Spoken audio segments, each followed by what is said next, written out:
So like bring us back to like 2007.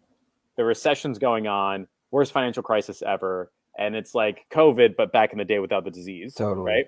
Yeah. And so like, did you say, "Oh, I'm going to start an SEO agency," or was it like I was freaking out, I didn't know what to do? Like, what was it like No, back then? actually, it's funny how the life throws you these kind of curveballs. And one of them for me was I was actually just trying to get a job. That's like, I was like, "Ah," but in my local area in Windsor, Ontario, Canada, they were laying off people. Like it's basically like Detroit, the Canadian version. So it's like Ford, General Motors, and Chrysler. And they were like literally in a city of 200,000, there would be an announcement one day, 20,000 people all got fired, which is like 10% of the city. And I'm looking for a job, and I would go to like a job fair, and the only people there were like commission only, Mm-hmm. kind of like you can sell for your lunch kind of insurance jobs and things like that. But like nobody had a guaranteed paycheck. And I had a friend of mine, and he was really into real estate, and he just called me up one day and said, "Hey, I wrote a real estate course, and we're going to sell it on the internet." Mm-hmm. And I was kind of like, "We?" And I was like, no, you are going to sell your real estate course.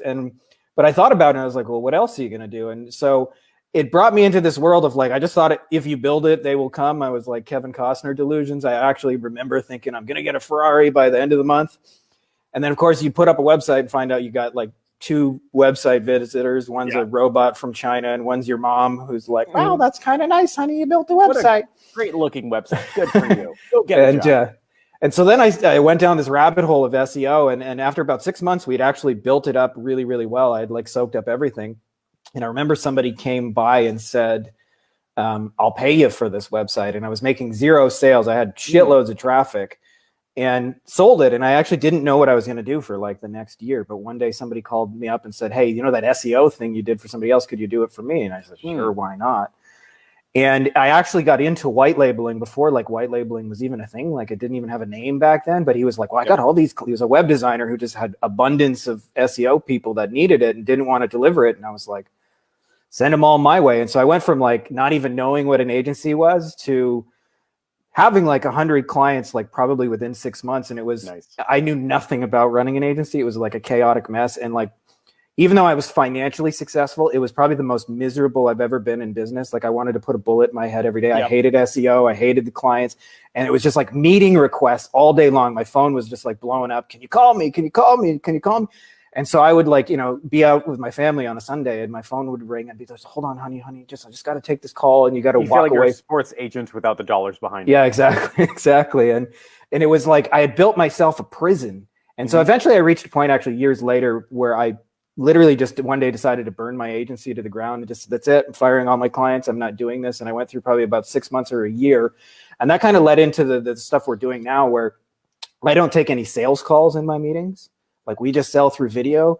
I don't have any meetings. I shouldn't say I don't have any meetings. I get like 2 or 3 a month, and they're usually like, I'm the one requesting them, and they last 5-10 minutes. But almost 100% meetingless. And like, it's been so much easier. I still have a little PTSD actually when I check my inbox thinking like a bunch of angry clients are going to be there, and they're just not. Yeah. But I've learned to build an agency that's just like way more low maintenance. I find most people go through that very similar agency, and it's just like when you work for like Google or Goldman Sachs, like the first 2 years, they just burn you out. They're like, hey, it's going to suck, and we're going to pay you too much, but you're not going to have a life. And then people either continue down that journey, which is like hypertension, stockbroker style experience, right? Or one day they wake up and like, I need a break and I need to rebuild this. And it sounds like you rebuilt your agency to where it was less touch, but higher quality of life, right? Yeah. So and I realized that because when you have this really successful agency and you have no quality of life, you're like, what the hell am I even doing it for, right? Like I have money and I can't even go to a restaurant because my phone's going to blow up on the way. Yeah. You feel like an investment banker. Yeah, totally.